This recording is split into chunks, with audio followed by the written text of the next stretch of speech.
Alright. Hold on. Alright, so we're at the letter H, and I've picked Hot Tub Time Machine. And I love this movie, but all I kept thinking about as I was watching this film is how much this movie is ruined by the sequel. I'm serious. I feel like everything good that happens to the characters in this film, I feel like some way, shape, or form, the sequel sort of, like, they ruin, like, maybe the ending of this movie is ruined by them having a sequel. I don't know. But the story is three friends who went to high school and stuff together try to rekindle their relationship along with one of the characters' nephews, as they go back to their old stomping grounds, but they find it's dilapidated and no longer is the way it was back in the 80s.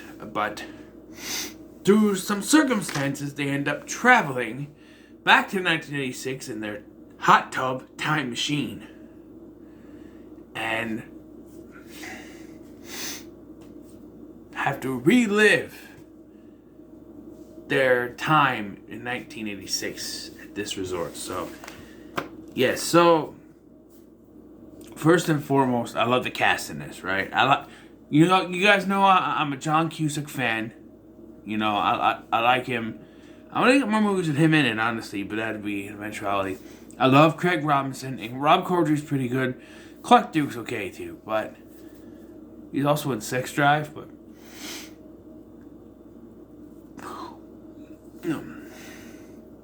yeah, so these guys, they were friends in high school, but they don't. What? I think there was something in the show. They don't talk much nowadays. That happens, you know. You and your friends, you don't always talk. You know, I have friends I don't talk to anymore, but I try to keep, touch with the ones I like, care for the most. But one of them, Lou, played by Rob Corddry, he's trying to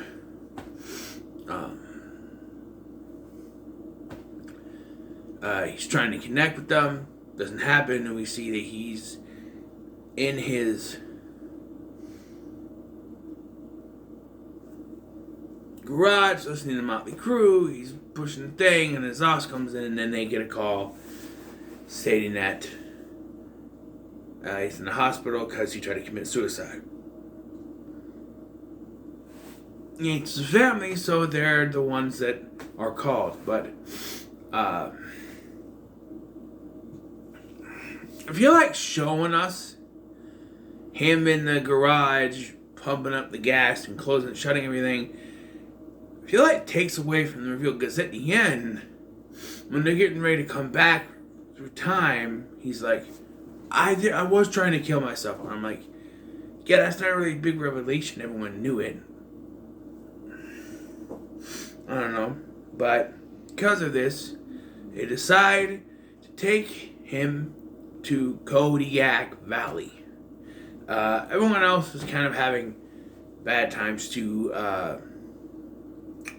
John Cusack's character, Adam, his girlfriend just broke up with him and took the TV, basically, and he's having a pretty shitty time. And Nick, who is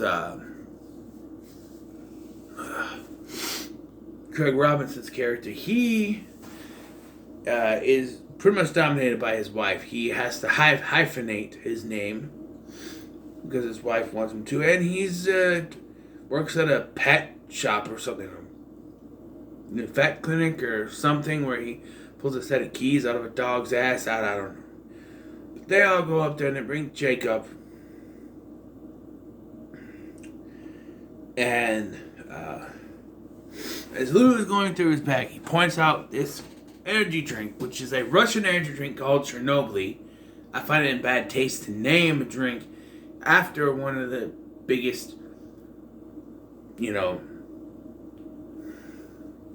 incidents in Russian history, but Chernobyl. And he's like, it's got stuff in here, I don't know what's in here, but it's not legal, man, it's illegal. And so they get to Kodiak Valley, and it's dilapidated. It's basically a shithole. But they got it working, hot tub. which doesn't work at first, but the repairman, played by Chevy Chase, gets it working. So they go in and they party, and we see that the Chernobyl spills on the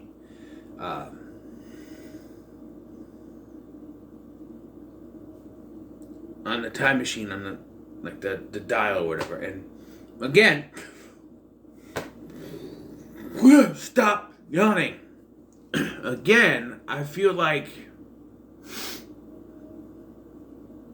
that you should have shown us it spilling on there and shorting out, because it's still obvious. Like, I know they don't know, but your audience should never be ahead of your characters. In my opinion, we already know what's going on. It's not, a surprise, really. So, yeah, they wake up, and I was confused here, because they wake up and they immediately go out skiing. And they don't notice anything until they came back. But they'd have to go through all that.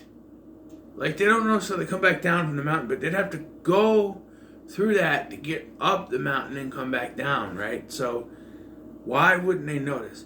And why do they still have, I know why, I just thought about it, but they still have all their stuff they brought with them from 2010, which they shouldn't have.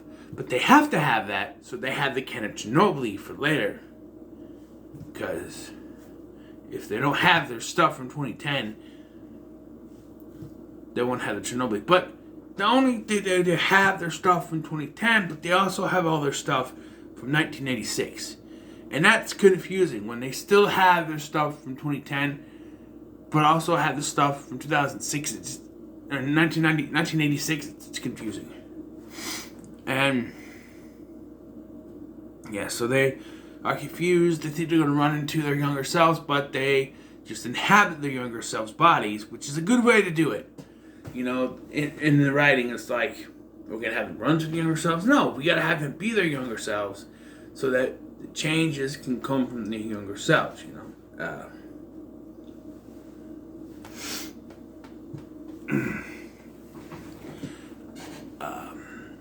It is. So, yeah, and we meet Adam's sister, who is Jacob's mother. Now,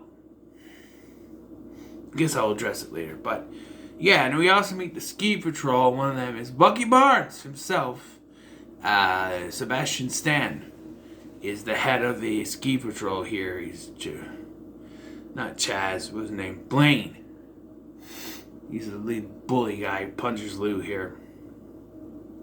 And, yeah, so they decide that they have to follow everything to the T, what they did. And so we find out that Lou got his ass kicked by Blaine and later, and no one was around there, so he got to do it alone. Nick was to perform on stage, but sucked. And Adam gets broken up by his girlfriend, Jenny Stedmeyer, and gets a fork in his eye. Or he breaks up with her and gets a fork stabbed in his eye. They also see that Jacob is fluctuating because he technically hasn't been conceived yet, as he's born 9 months from this weekend. And as soon as, like, you think about it, I already knew this, but you think about it, as soon as he says that, you gotta think, well, that means one of them is his father. Can't be Adam. Most likely not Nick, so Lou is the only one left. So if you went into this not knowing anything about this movie, and you had like half a brain and you really thought about it, and he says it's 9 months, oh, it has to be one of them that does it. Wait, it can't be Adam, it's her brother. That's not Nick. It's Lou. Makes sense. And they do make googly eyes at each other a couple times in this. However, I'm very confused by Lizzie Kaplan's character, or her character's name. But she shows up and starts talking to him. But he acts as if he's never met her before. But they were both there at the same time. And I thought, the sequel came out. I thought it was going to be revealed that she was another time traveler.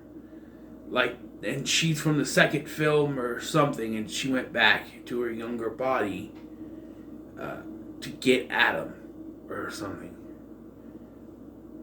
But that didn't happen. John Cusack's not even in the second film. Well, not really. But so I find it really weird that she's always interjecting herself. She shows up. It didn't happen 2 times. He's there and he's trying to convince himself that he needs to break up with Jenny, but he still likes her. And then she shows up, almost as if to kind of try to convince him to break up with her, that he has to. And then later, after he gets dumped, spoiler alert, she shows up again. And later again, as he's going to find Lou, she shows up again. Almost as if she's trying to lure him away from them somehow. But she doesn't try too hard and it's suspicious.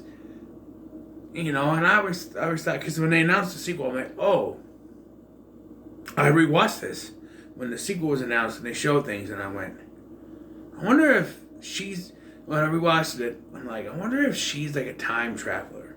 And watching this again, I'm like, it would make sense if she was, but it doesn't go there.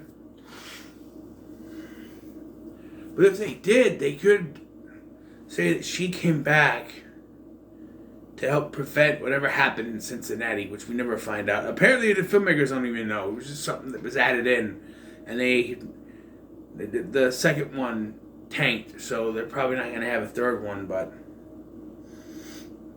I don't know. Like I said, I think the second one ruins this one a little bit, because once you know what happens after, I don't know. But yeah, so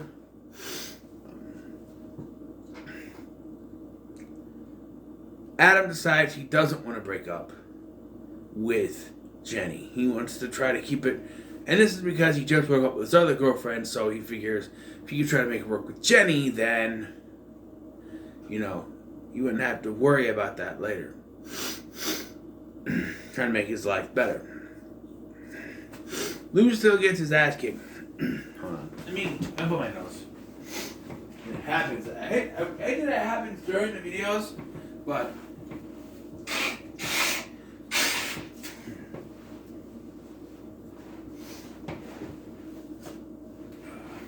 drinking.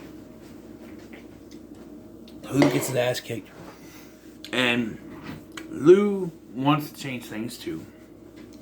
But they convince Nick that he has to sleep with this groupie that he sleeps with here, but he's married, so in his head it would be cheating on his wife, but not really, technically.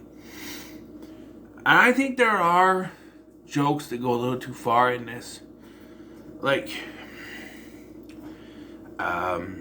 The threesome thing is alright. I like how Lou quickly gets undressed. He's naked and like that. And he's ready to go, but Jacob's like, no. This woman only does both of them. And then when Adam's like, I don't want to break up with Jenny, he's like, well, you have to. And then Lou goes off on him, and then Jacob's like, you tried to rope me into a threesome. What? No, I didn't.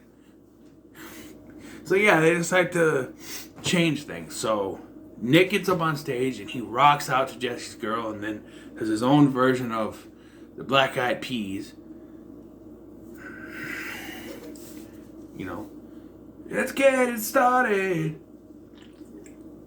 And Lou goes off because he's with Nick, and he decides he's gonna make bets. He's gonna make money, so he's making money off of this. So he makes a bet with William Zabka, who's playing another character named Rick, and he says, John Elway is going to make, I think it's John Elway, is going to make a touchdown from so and so. Elway hasn't done anything all day. But if I do, your wife has to give me a blowjob, a classy one. And what if I win? Then you give your friend a blowjob, pointing the neck. He's like, what? Deal, because you're gonna win. But this is the one of the jokes I don't think works. I don't like the blowjob joke, because it's like, so as Elway's about to throw his pass, a squirrel, the same squirrel that Lou puked down earlier, which I don't think could get all the way to that football field this quickly, causes Elway to fumble the ball. And that's a stupid joke. I don't like that. No. Another thing that doesn't work for me is Adam decides he wants to be with Jenny, but of course they still have to break up so he can get with Lizzie Kaplan's character. So they reveal that Jenny was going to break up with him anyway, which doesn't make any sense. Because it makes sense to me why she stabs him in the eye this time, because he calls her that she's going to grow up and get fat. And she stabs him in the eye and says, I'm not fat, and runs off. But if she was going to break up with him, why did she get upset and stab him in the eye? It's because she wanted to break up with him first? That doesn't make sense to me. It doesn't. But yeah, so because of this stuff, he ends up, getting with Lizzie Kaplan and hanging out with her, resulting in them being late to help Lou. So he still gets his ass kicked, and he's up on the bridge. Oh, they got a running joke. Not bridge, roof.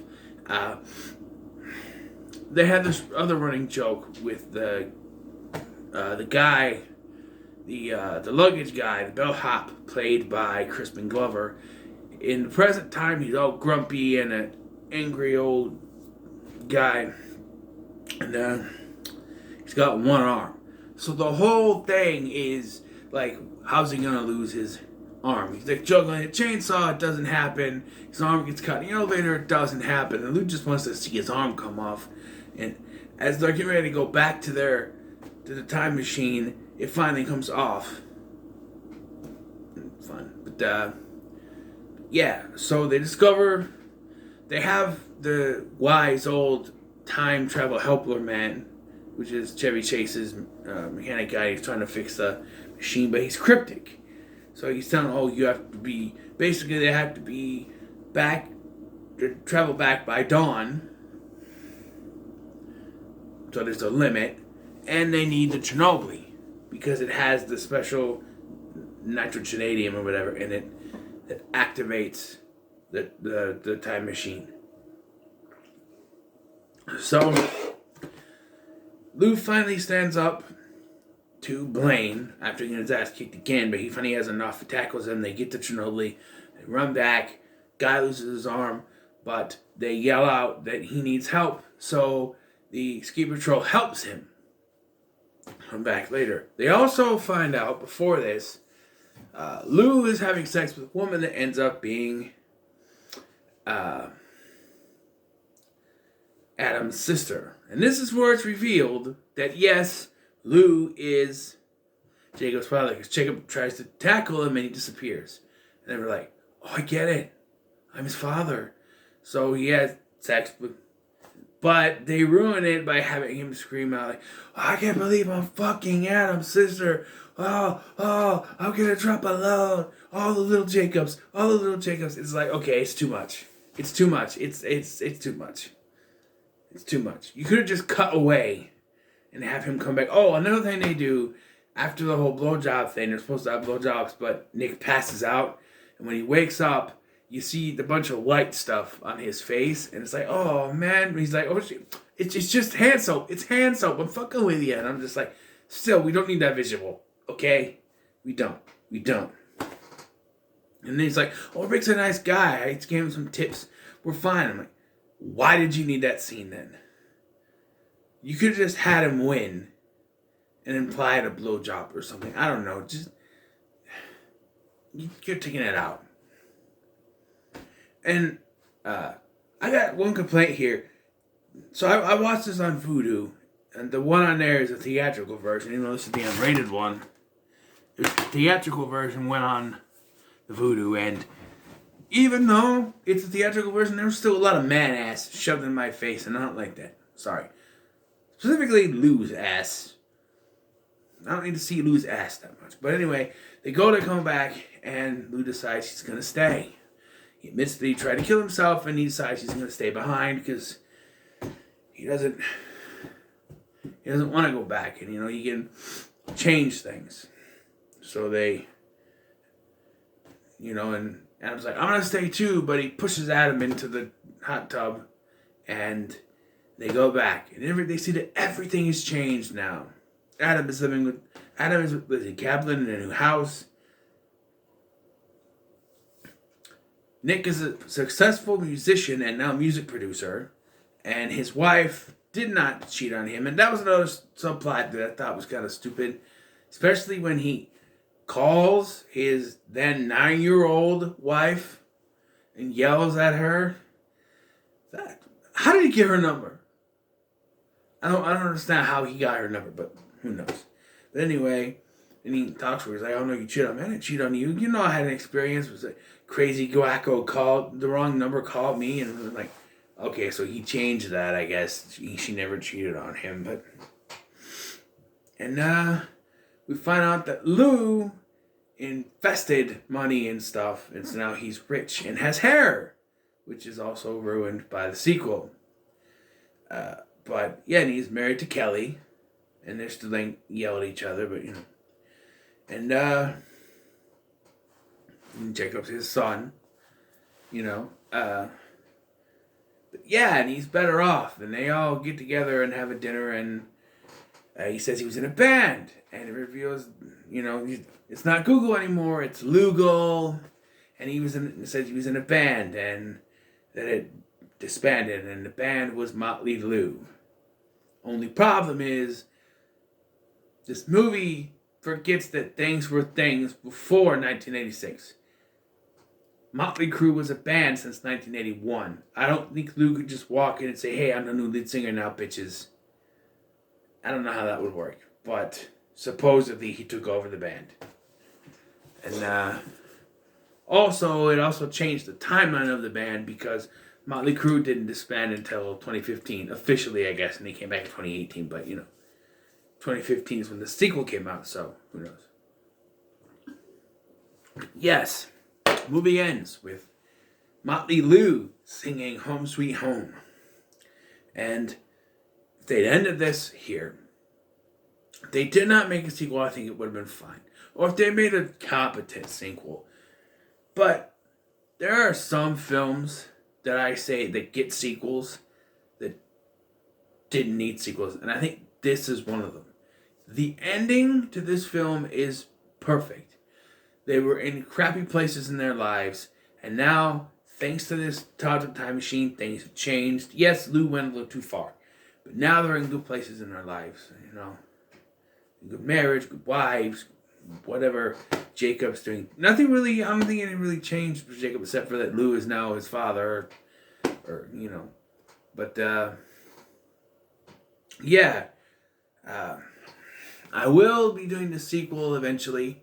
It's down the line. Something else that I haven't announced yet. But, yeah.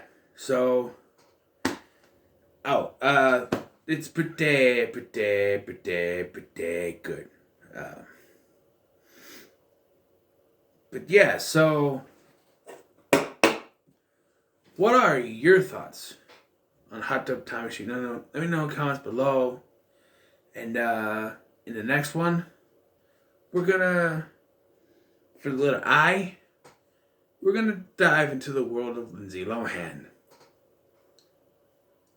In a film that was a Razzie Award winner for Worst Film in 2007. And if that doesn't clue you into what it is,